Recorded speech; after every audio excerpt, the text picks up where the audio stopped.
So some of you have heard this. Some of you have heard some of this before. Some of you weren't coming to our talks when this was on the first time round. Yes, this was a second talk I did. Yes, November last year. And I wanted to obviously do it again because it's a lovely talk, even if it says so himself. But one of the things, so I sat down, I thought I'll just refresh myself on it, and I didn't think I'd actually be updating it because I don't mean this to sound trite, but I mean they've all been dead 100 years, and I thought there's not really going to be that much I can update. But I was wrong, because one of the things when I did it last year, because I stop there. Test them. What is it you were going to put in different at the end? What was? It's a test. It's See a what's test. different. Oh yes, it's a test. Well, we didn't come last year. Even I wouldn't have it, and I wrote it. So, when because I spent about a year really researching every name, initially from World War I on the memorial, and I found out so much. But there are 5, I think it's 5 that just eluded me. Literally, they're on memorial, can't find anything about them. But when fresh eyes, I found another couple, and I found another cameo appearances from other gentlemen who served in World War I and World War II. So I had time this time to research the soldiers who were added after World War II. So I've got a bit more information about that. So yeah, this is a repeat, but I've updated it, and I really hope you enjoy it. Because I've always, ever since we moved to Bardsley, I've just always been taken with the memorial. I think it's beautiful, absolutely. And I know there was a bit of a hoo-ha when the shrubbery at the front was cut down earlier this year, but I like the way it kind of really stands out now on the road. I think it's absolutely wonderful. So this talk... Yeah. Just pause a minute also. Pause.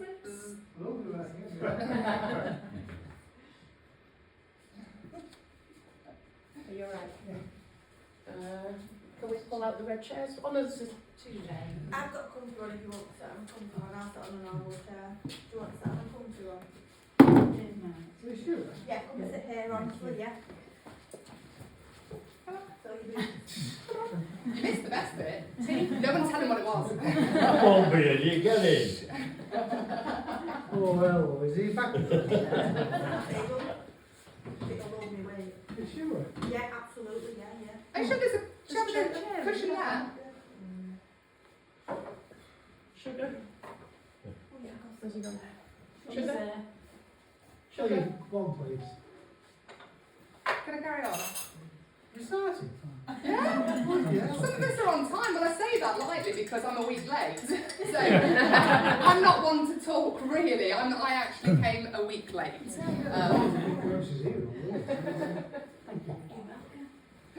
Right.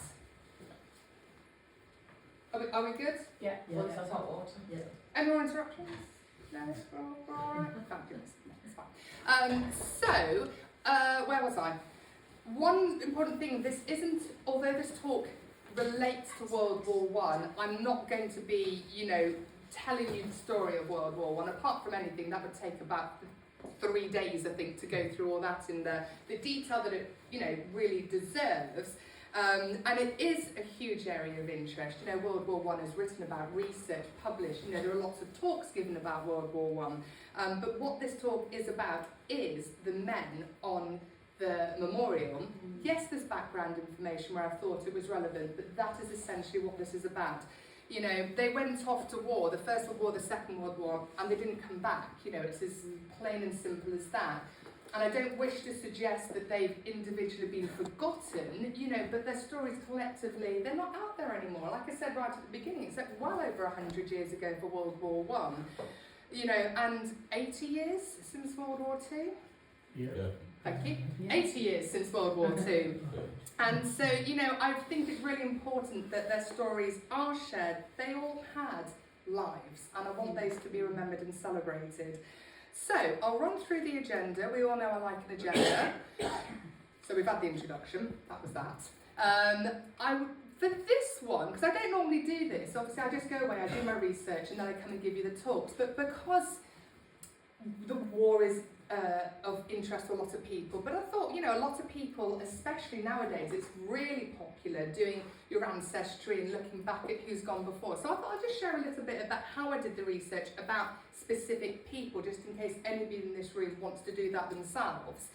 Then as a bit of background to the Oldham and Ashton involvement in World War One. Like I say, this does focus mainly on the World War One soldiers, mainly because there's so many more of them, but also for research purposes, because they died so long ago, I can access a lot of information about them. For the gentleman who died in World War II, because it's not over 100 years yet, there's more limited information. So it's more about World War One, but World War II does get a say.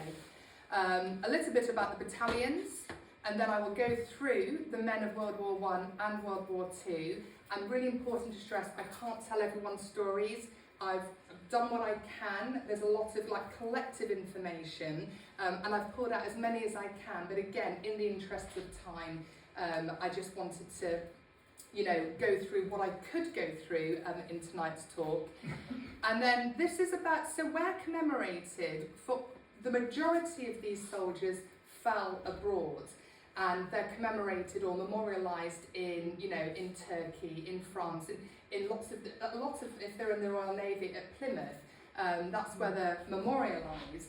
But there's some local memorials that you'll be aware of some you might not be, so I thought I'd share that as well. And then I've got a last slide with the very cunningly titled last slide, so as not to give too much away about it, but I think you'll like it. So there we go. So, starting with how I researched, okay, and clearly the starting point was the names on the memorials.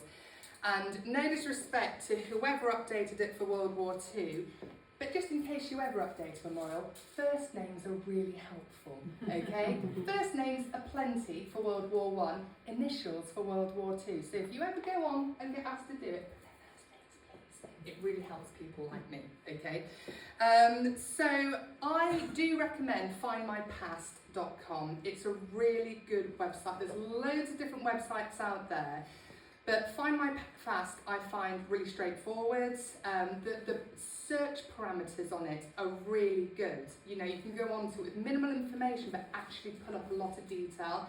And they also kind of own the rights for now to the 1921 census.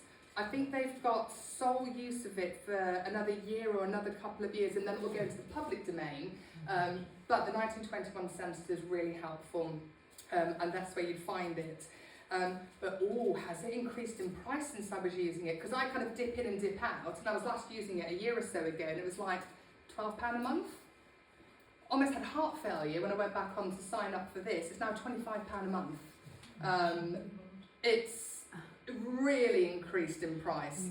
But, you know, I guess if you're just using it for a month or two, because you don't, I promise I'm not sponsored by them, by the way. I'm just sponsored by Find My Past. It's just, you know, don't go onto it and go, Kelly didn't tell me how expensive it was. But once you're in, you can look at the censuses, or we struggle with that word, from like 1841 to 1911 are completely free. Okay, 1921 you do have to pay for. They're, I think, £2.50 per census. So nobody tell my husband how many of those I looked at. He absolutely does not need to know that. You've also got the 1939 register, which is brilliant if incomplete. So that was taken on the 29th of September 1939, obviously after the World War II started, to get information for ID cards and for when rationing came in. And unfortunately, there was like a fire where a lot of the paper records were stored. I can't remember, it was hit by a bomb or something in London during the war, and an awful lot of records were destroyed. But for this area, certainly, I had no problem finding information on there. So yeah, once you've got the basic details, you can use the parameters to really help narrow it down. But I had to keep reminding myself, at the time Bardsley was Ashton, not Oldham, because I'm always forgetting that. And going, why can't I find them? Oh, I'm looking in the wrong town. So there are 58 names on the memorial for the gentleman who died in World War I. And when I did this talk last year, there were 5, as I said, that I could find absolutely nothing about. You know, they may as well not have existed for the lack of information there was. But I've now narrowed that down to there's only 2 now. I managed to find 3. So James Robinson and George Wilde on the memorial for World War I. I've still not found anything about them. But that's my problem. That's because I'm not looking in the right areas. And what I've come to suspect is that James Robinson, George Wilde, the James and George might have been middle names that they were more known by. I don't think they were their first names. So I just have to work out what the first names were and hopefully find a bit more information about them. And there's an additional 2 where I couldn't find all their details, Lee Smith and Harry Dawes. But again, I just need to look in some different places and hopefully I'll be able to complete their stories. And sometimes you have to pay really close attention.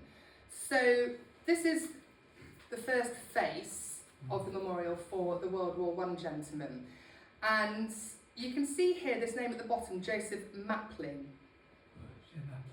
Okay, and it stood out for me initially because all the names were in alphabetical order, but M, so one above it is Fairbrother, and over the other side it doesn't then go to M. And so I did notice it, and it was out of line because none of the other sides have one on that line. So it did stick out for me, and I couldn't find Joseph Maplin anywhere. He was one of the, well, he was number 6 that may as well not have existed, okay? And then I happened to be at the memorial. I was walking my dog with a friend, and we got, and I was like, oh, I'm doing research on this, and this gentleman, I can't find him. And we looked closer, and we saw it had actually been moved. You probably can't see, but up here, he was originally at the top. And he's not Joseph Maplin, he was originally Joseph M. Applin. I have no idea why that was changed. Absolutely no idea. So that is incorrect. But someone was like, oh, don't like that. Scrub it off, and we'll put them at the bottom, and we'll get it wrong. There we go. Job done. Perfect. I've no idea. But Joseph M. Applin, well, when I started looking for him, he was everywhere. I found him. So goodness knows why that happened, but I found him. So that's what matters. The Commonwealth War Graves Commission website and the Imperial War Museum websites are absolutely fantastic, really good. Commonwealth War Grave one can be a bit petulant at times, I found, but if you're patient with it, it's really, really good. And you've got some local, like the Oldham Historical Research website is absolutely fantastic. You know, historians who've gone before me have done amazing work, and there's loads of great detail on there. And all my research actually led me, and this always happens, you go down rabbit holes, and I ended up researching a lot of the gentlemen from Woodhouses and Waterloo. I've researched a lot of those names, some because I found them relevant, I've included in tonight's talk, but this is essentially just about the Bardsley men on the memorial. Okay, so just a quick bit of background to the Oldham and Ashton involvement in World War I. So war, as many of us will know, was declared 11 p.m. on Tuesday the 4th of August 1914. I'll give you a very, very brief nutshell as to why war was declared. On the 18th of June that year, Archduke Franz Ferdinand was assassinated. He was heir to the throne for the Austria-Hungarian Empire, and he was shot by a Serbian man who believed that Serbia should have control over Bosnia, not Austria. So there we go, I believe this, bang, I'm taking it out on you. So, as a result, Austria-Hungary declared war on Serbia. Russia got involved because they had an alliance with Serbia. Germany declared war on Russia because they had an alliance with Austria-Hungary. We declared war on Germany because Germany invaded Belgium, which was a neutral country, and we had agreed to protect Belgium and France. So it was one of those domino effects. I declare a war on you, which means you declare a war on them. So at this time, the regular British Army numbered about 250,000 men, and recruitment to go and fight abroad, to go and fight in the war, was initially voluntary.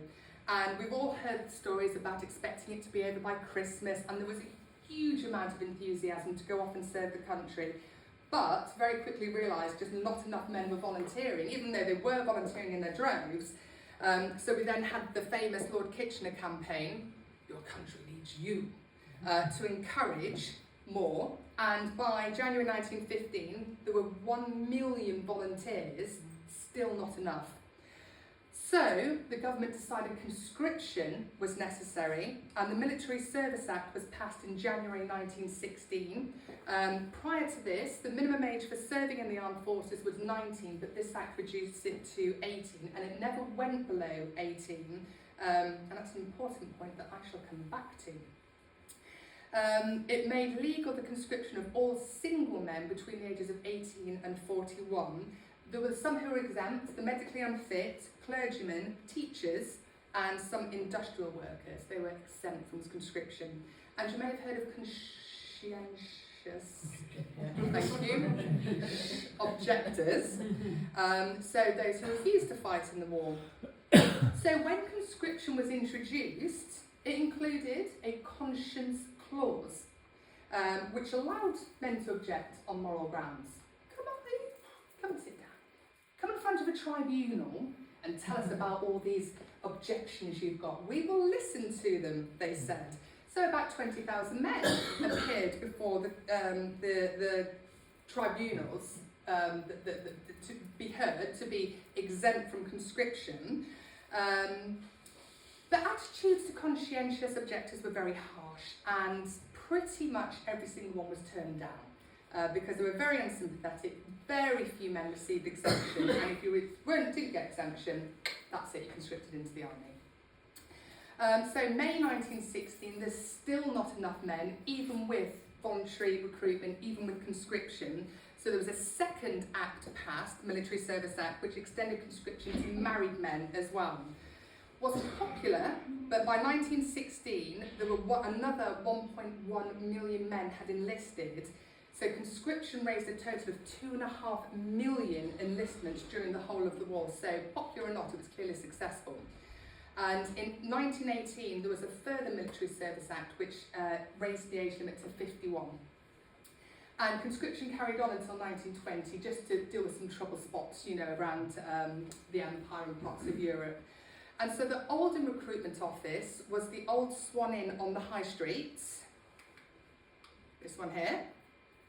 So that's where many of our men would have gone to sign up. That opened on the 7th of August 1914, 3 days after war was declared. And the Ashton Recruitment Office was in the town hall. So our men would have presumably joined up at either of those. And just as an aside, there was a minimum height requirement to join the army. What do you think it was? Minimum height? 5'6". Lower than that? 6 Yeah. foot. So it's 5'3" was the minimum height. Yeah, I'd been walking in like that. Very short. Many men that short. But if volunteer numbers were felt in a particular area to be too high, they would raise it to 5'6". And then if volunteer numbers fell, they would reduce it again. So you'd be like, I'm too short, no I'm not. Just get in. Get out to Africa, go and serve your country. India River now. Yeah. And so moving on to the battalions then. So again, you may have heard of the PALS battalions. These were battalions that allowed groups of friends, of workmates, you know, to join up and serve together. And they were often formed through local recruitment drives specifically for that purpose, with the promise that if you joined this PALS battalion, then you would serve together, instead of being arbitrarily allocated to, you know, whichever battalion to go and serve wherever. But, you know, lots of people joined PALS battalions. Lots didn't. They wanted the excitement. Perhaps there was a battalion that was going to go and serve abroad sooner, or was going to a country they wanted to go to. So you had the choice. But the PALS movement only lasted until the start of conscription, and it was only available during World War I. It wasn't repeated in World War II. I mean, the idea is lovely, that you could join up with your friends, with your neighbours, with the guys you worked with. But the problem was that it meant that a community, a village, a town, a workplace could lose a large population of men in a day's fighting. So at the Battle of the Somme, which took place between July and November 1916, 584 out of the 720 Accrington PALS were lost. So they realised very quickly, oh I just got goosebumps, that this actually, as lovely as it seemed, it wasn't a good idea because a whole community could be wiped out through one Pals Brigade being wiped out in the course of a battle. So these are the regiments that our men joined. And maybe not terribly clear. Manchester Regiment, East Lancs, I mean there's a whole variety of different regiments there, and there's three that I've highlighted that I wanted to specifically discuss. So you've got the Manchester Regiment at the top. So of the 55 men that I found details for, 22 of them served in the Manchester Regiment, and one that was made up of the Pals battalions, which I think is lovely. So some of them may have been conscripted and not had much choice. Some may have had no preference, but I do like to imagine many of them purposefully joined up together to this regiment to stay with their friends. So the Manchester Regiment was formed in 1881 and existed until 1958 when it merged with the King's Regiment, Manchester and Liverpool. The King's Regiment had actually been formed as an infantry unit in 1685. Very long history, and I checked to see, I was like, oh, is that the oldest one in Britain? But it's not. The Honourable Artillery Company was formed in 1537 by Henry VIII. So that's the oldest. I'm telling you, I keep giving you pub quiz answers. Seriously, you're going to thank me one day. So in 1968, the merged unit dropped the Manchester and Liverpool part of its name, just becoming the King's Regiment, and that itself merged in 2006 with the Duke of Lancaster's Regiment.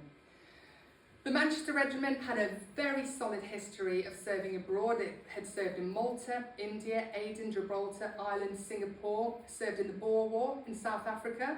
And one of its most famous recruits to the Manchester Regiment was Wilfred Owen, the wartime poet. He was conscripted into the 2nd Battalion of the Manchester Regiment and served in it until his death in 1918. And then we have the RAF 23rd Squadron. So only one of our men joined the Air Force in World War I, John Thomas Mackay. He was born at the beginning of 1899 and died in July 1918, making him 19 when he died. So I don't know where in Bardsley he lived, as his last known address was in Littlemoss, but presumably family were living in Bardsley or had moved here because he was commemorated in our memorial. And he flew a Dolphin plane. This is not the exact plane he flew, but it would have been very, very similar to this. And he was killed in action on the Western Front, which I think means he was shot down, and he's commemorated in France at the Arras Flying Services Memorial. No body was recovered. So 23rd Squadron was formed in September 1915. A bit of a turbulent history. It was disbanded and reformed several times through its history, finally disbanded in 2009 when it merged with Number 8 Squadron. And so 23rd Squadron, one of the most famous members was Douglas Bader. Oh, I was going to say, anybody heard of him? Don't need to. Yes, so he was the pilot. So he crashed his plane in 1931 and famously lost both his legs. I don't know why I'm pointing to legs, you know what legs are, but that's what he lost. But didn't stop him serving with the RAF in World War II, and he became one of the highest scoring aces of the entire war, credited with 22 solo victories, 4 shared, 6 probable, 1 shared probable, and 11 enemy aircraft damaged. That's not bad. That's not bad. And there was also one serviceman in World War I who joined the Royal Navy, Walter Graham. So he was born at the end of 1894 and he lived with his family at 5 Keb Lane. So he served first on HMS Vivid, which was a moored ship, a supply ship, and then on the HMS Tiger, and saw action at the Battle of Jutland in 1916. So that took place 31st May, 1st of June 1916. And he clearly sustained injuries in that because he died on the 5th of June 1916 and is listed as killed or died as a result of enemy action.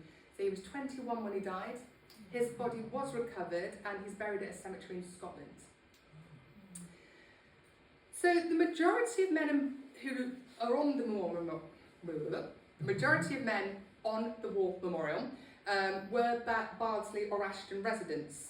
So this slide, again, this is for World War I. World War II, I can't necessarily find as much information because of the time period that hasn't passed, allowing me to access their details.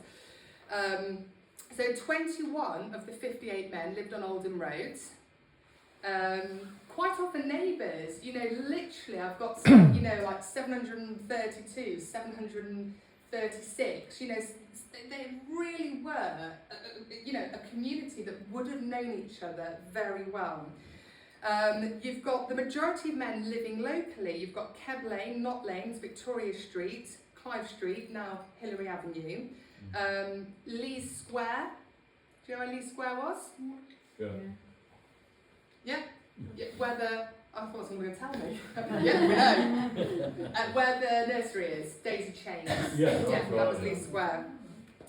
And Pelham Street, just a bit further up the road.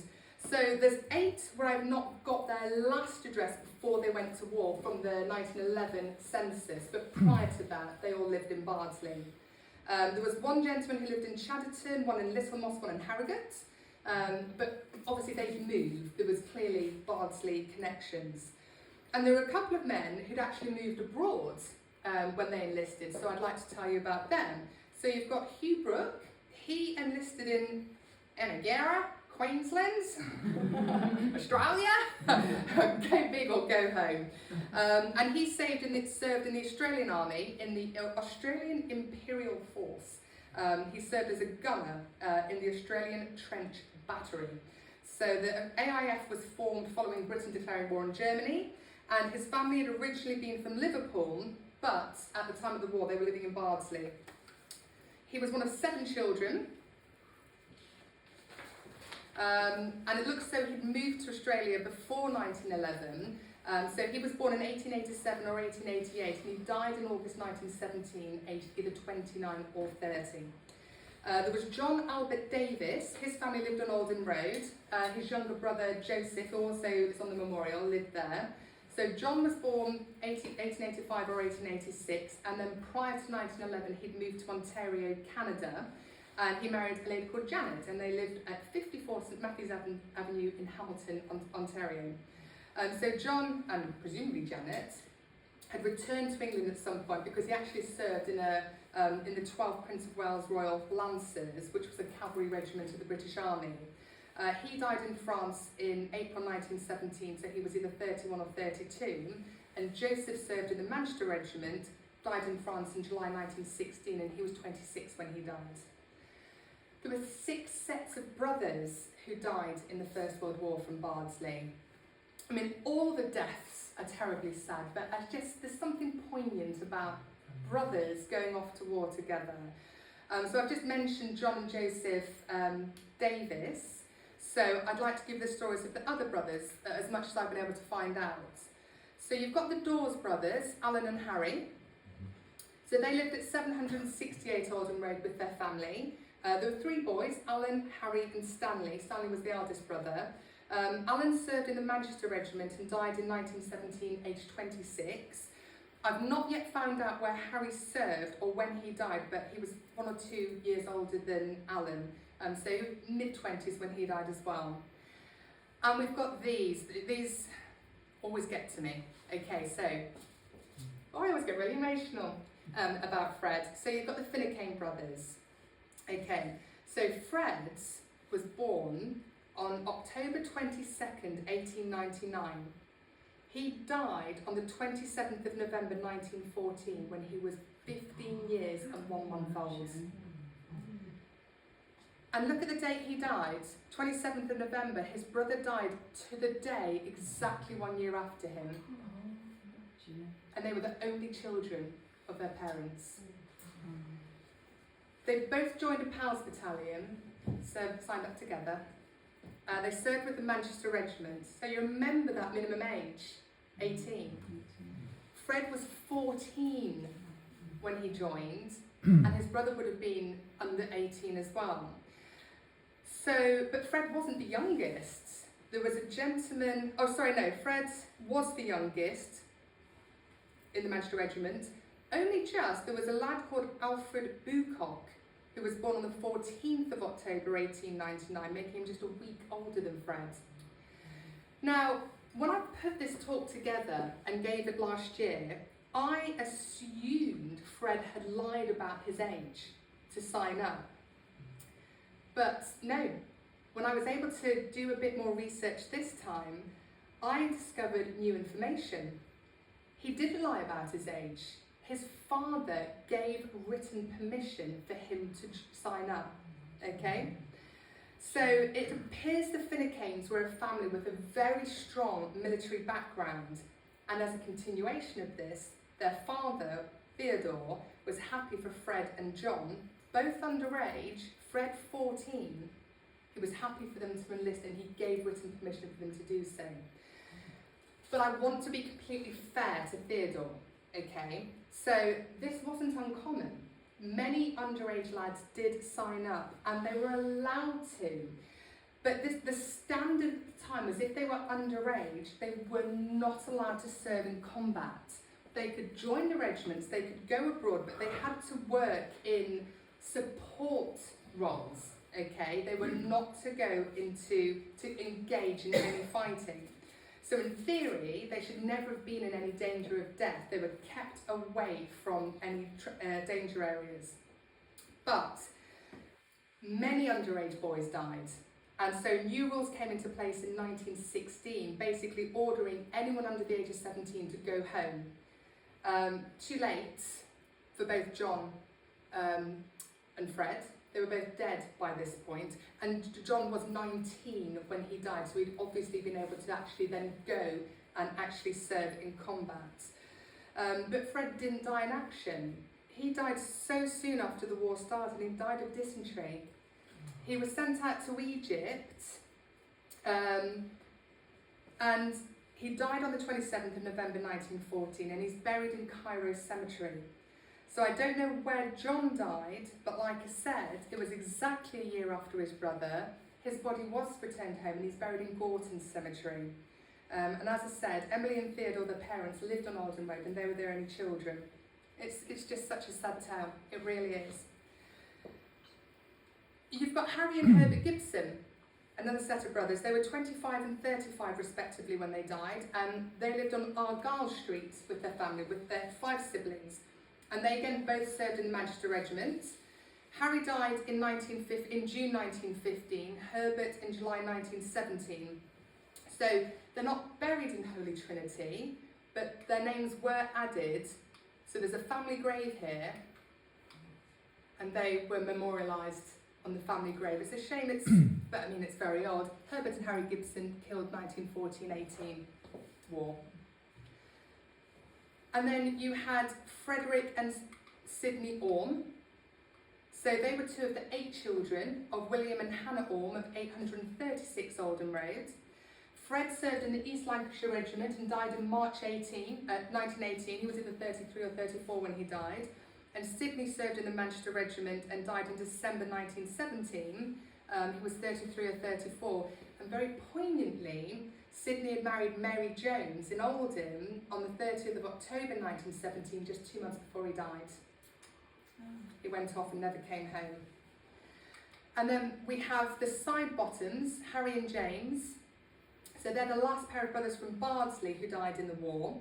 So they lived with their brother John and their parents at 496 Oldham Road, and they served in different regiments. Harry served in the Manchester Regiment, James in the Royal Garrison Artillery.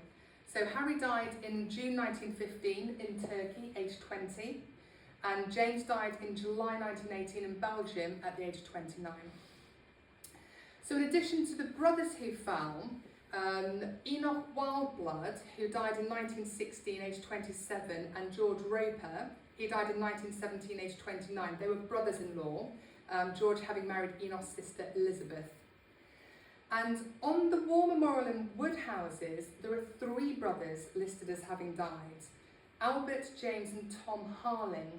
So Albert died in August 1915 at the age of 18. Tom died in October 1917 at the age of 21. And James died in either 1915 or 1916. He was either 25 or 26, and all of those had joined the Manchester Regiments. So again, it's not very clear, but this is a memorial and it mentions the 3 Harling brothers on there. The year with the largest number of deaths, expertly put together. Oh no, I've skipped. Right, as we were, back in the room. There were 14 who died under the age of 20. So we've got Fred there, 15, 18-year-olds, 19-year-olds, 20-year-olds, and the remainder were 21 or older. There are 6 men I don't know the exact ages of, but from what I do know, I'm confident they were over the age of 21. And the year with the largest number of deaths for our men was 1917, and Robert Lyon poignantly died on Christmas Eve, 1917. And so I've spoken of the youngest to die. The oldest was the gentleman called Fred Jones. He was either 43 or 44. He died in 1915. He was clearly a volunteer because he died before conscription placed rules on the max age and for married men having to enlist. And he'd married Elizabeth Lawton in September 1989. They had 2 children, a daughter called Jessie and a son called Leslie. He served in the Manchester Regiment and died in May 1915. And as I said, I would love to tell you the stories of every single gentleman on that memorial, but I just don't have time. There are just a few more from World War I that I would just like to share. So Thomas Ashton, he was a lad from Alden Road. He served in the East Lancs Regiment, and he died on the 15th of September 1919, obviously after the war had ended.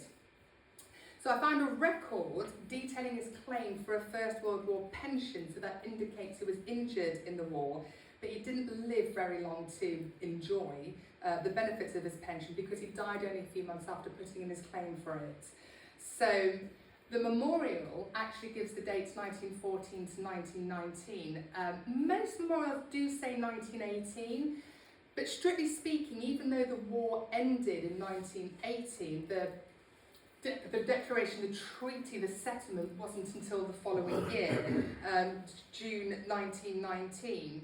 Or maybe it says 1919 because Thomas Ashton died that year. You know, either way, it's fitting. He is on there because he said he did not die in combat, but he died as a result of injuries from serving in the war. And then there's Edwin Burke. So we've seen some who moved abroad. He was a well-travelled gentleman. So he lived on Lee Street in 1911. I believe he moved to America in 1914. I found him passing through Ellis Island. He left Southampton, travelled on the Olympic bound for New York. However, he then ended up in Australia because that's where he enlisted, and he served in the Australian infantry with his country of service confirmed as Australia. So just one more gentleman from World War I that I want to talk about because I think it really illustrates the human side of war, showing the impacts of those left behind whose husbands went to serve. So there's John Joseph Reeves, and he lived at 10 Lee Square in Bardsley. He was 40 when the war started, and in 1901 he'd married a lady called Jane Stewart. So again, when the war started, he was exempt because he was married, and I know that he volunteered because he died in August 1915, and it was May 1916 when the Military Service Act was extended to conscript married men. Jane may have been really proud of her husband volunteering to serve abroad, but obviously we'll never know. But what we do know is that she was left a widow with no children.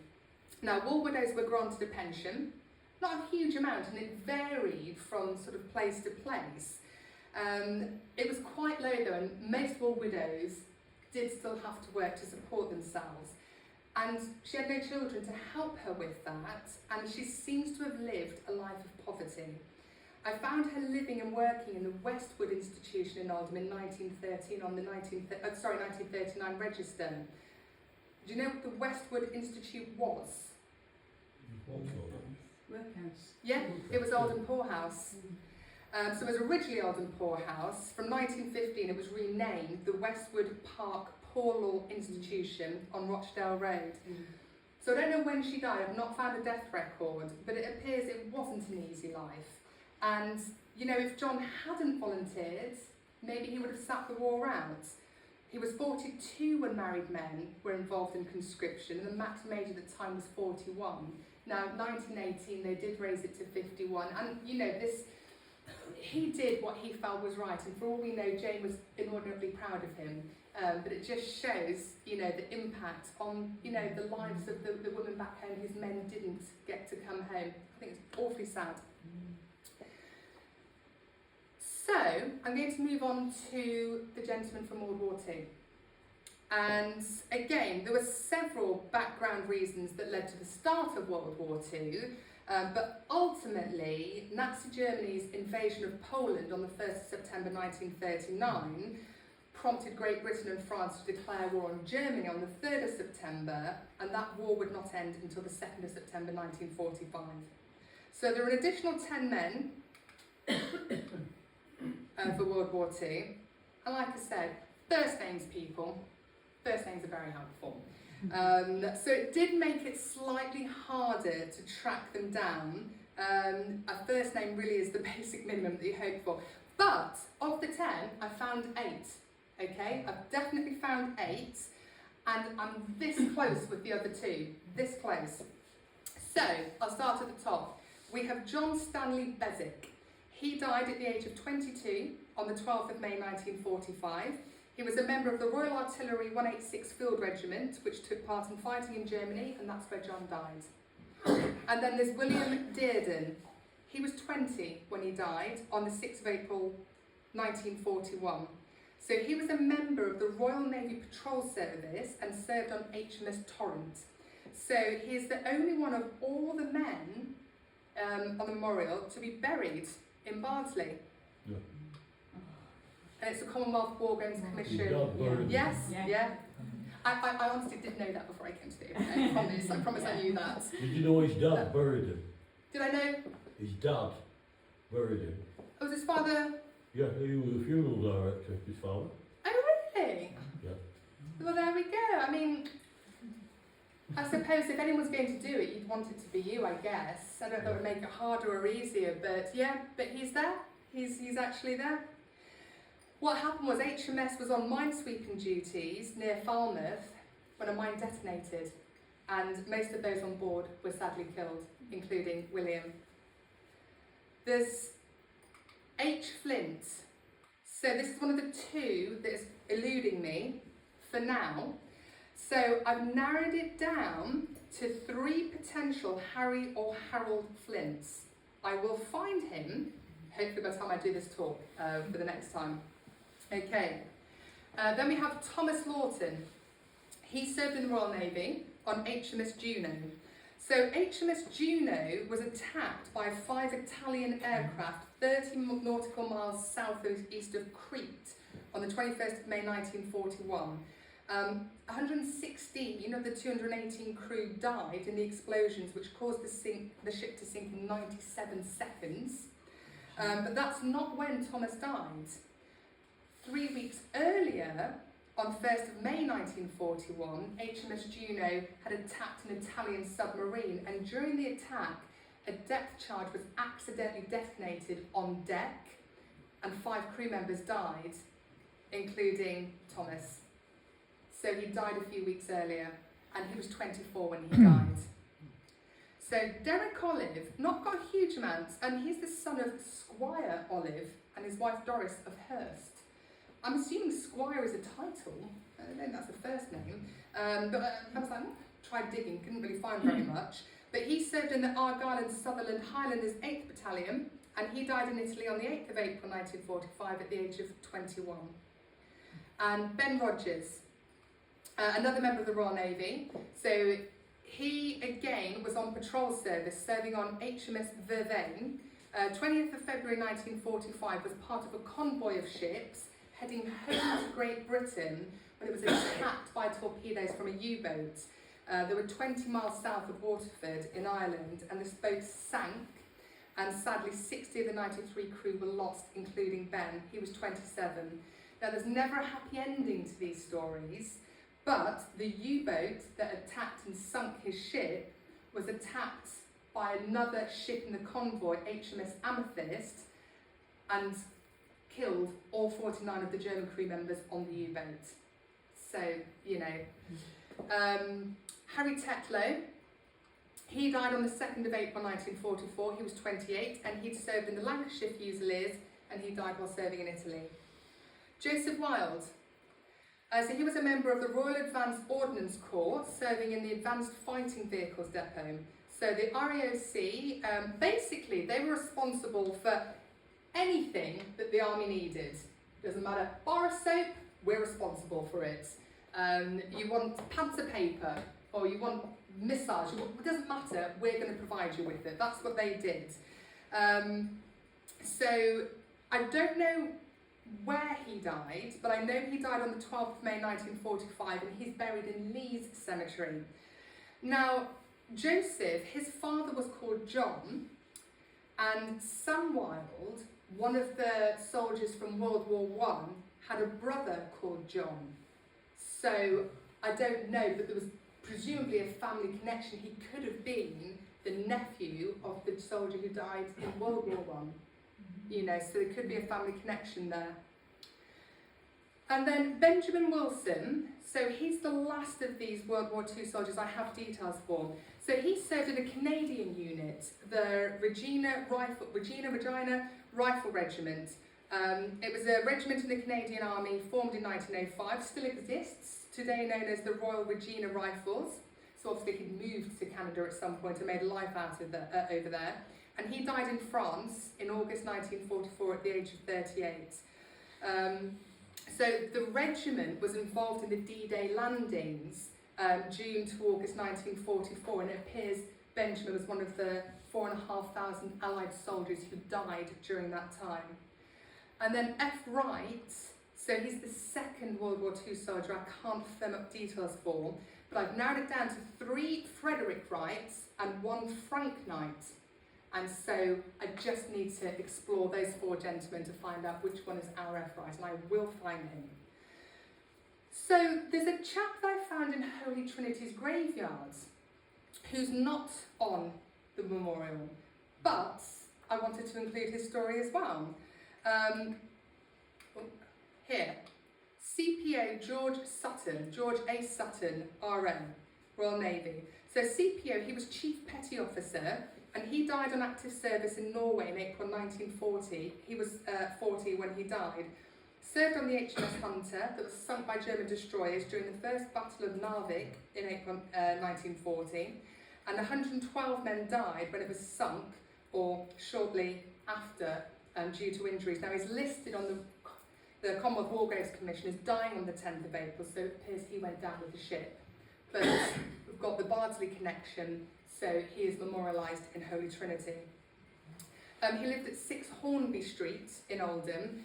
His name was George Arthur Sutton. The family lived on Plum Street in Werneth, and I found on the 1939 register, George was living in Enfield Avenue in Oldham. Sadly, it showed he was widowed, and he was living with his brother Norman and their family. So it's just up the road, actually. I don't know if you know Enfield Avenue, but if you go up towards Oldham, you know, like all Friends and all the fast food places are. It's just up there, near, not too far from the Honeywell pub. So by the time he died, probably no massive connection to Bardsley, but his parents were buried in Holy Trinity, so he was remembered there. And then, literally this morning, I was in the churchyard, 20 minutes before I would get back to the house to go to work. And I couldn't believe it. I just had one of those, and I think I know everything in that graveyard because I'm in there all the time. And I found something. I found this. Samuel Bertram. Look at that surname. Every single talk, the Lees have to get into my talks. I've been to that graveyard 11 million times. 11:30 this morning, I saw this. Samuel Bertram Lees, who died at sea August the 2nd, 1918, aged 24 years. And I was like, no, Kelly, keep walking. You haven't got time. The talk tonight. Quick photo, emailed it to myself, got home, scribbled the details on here, okay? But I have to include him. So I found him 30 minutes before work. So he served in the Navy on HMS Veermont. It's amazing what 3.5 minutes research can find you.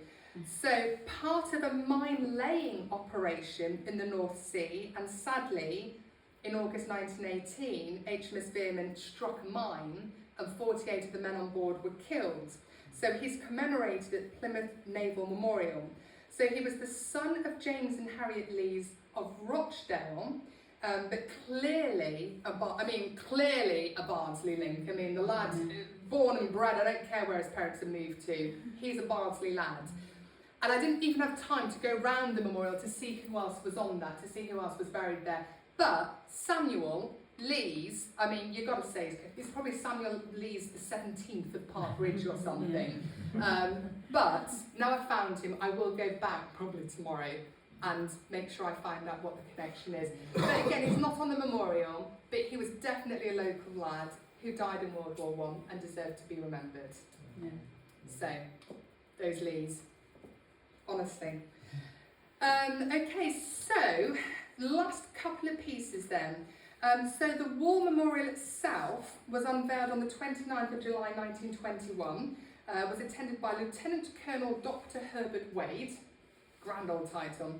He lived in Ashton and he'd served in the 9th Battalion Manchester Regiment. He went to Egypt with Fred Finucane in September 1914 and his own son Jack died serving in the war. The cost of war memorials was usually met by local funding, local subscriptions. I assume this to be the case for our memorial. And obviously the names of the 10 Bardsley men who died in World War II were added in due course. So forgive the poor picture qualities. There is a memorial inside the Methodist Church and inside Holy Trinity. So yeah, they're my photos, you can tell, because they're not very good. So apologies for that. And there is that memorial in wood houses that I mentioned, showed you earlier, which commemorates, well, many of their men, but the 3 Harling brothers. And then the last slide, this is just the last one that I wanted to share with you. So I told you the really sad story of Fred Finucane, who died in 1914 at the age of 15 years and 1 month. So I found a photo of Fred's, and I wanted to share it with you. Okay. Here. Look at that smiley happy face. This was taken just after they were sent to Egypt. This photo was taken in August 1914. And I found quite a bit of detail online, and apparently he wrote very cheerful letters home, and he mentioned that he visited the pyramids, and he was just having a lovely time. He was described by friends who knew him as quiet and unassuming. Apparently he was very popular with his friends, and he was known for his pluck. And this photo was taken, in September 1914. He was 14 when this photo was taken, and 2 months later he had died. And I just think, but that's how, I think about Fred quite a lot, and I do think about this photo of him. He was so excited, and clearly I think he was having an adventure. Yeah. He was having a great time. And that's it. That is the end of my talk about the memorial. Kelly, did I tell you about my dad's Uncle Fred? Your dad's Uncle Fred.